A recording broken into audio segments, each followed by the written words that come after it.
Teachers and my friend laugh at me and recorded the incident when I was being assaulted.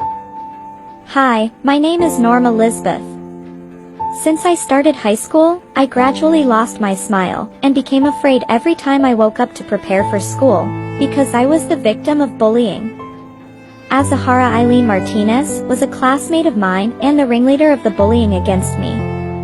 She and her group would often mock me for my darker skin color, curly hair, and poor family background. I became more and more isolated and completely alone. Walking through the halls filled with the laughter and joy of other students, I felt lonely and desolate. Those people laughed at me, threw paper and even food at me as if I were a criminal or a demon. I decided to talk to my teacher to seek help, but she said it was just a matter between students.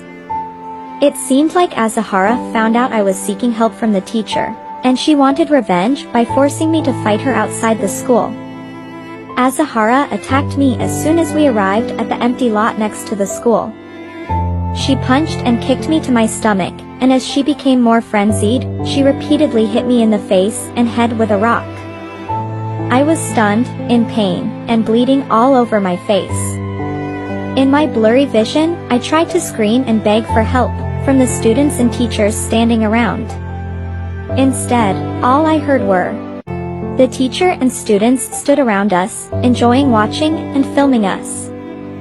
I almost lost consciousness and was left with nothing but hatred for this school. Finally, I was rescued by the neighbors, and as a result, both Azahara and I were temporarily suspended from school. The truth was so unfair because I was the victim, and no one defended me. Even worse, both families had to share the hospital expenses, and my family was in difficult financial circumstances. A few days later, I often felt dizzy, nauseous, and I would have a hard time keeping my food down.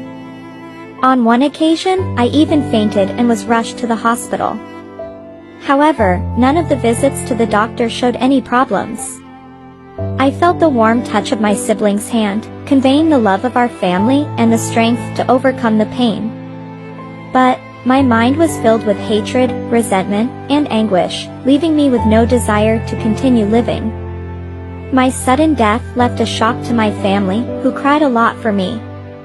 Until the moment of leaving, I always wondered if I went to school to learn how to be human, but were they really human?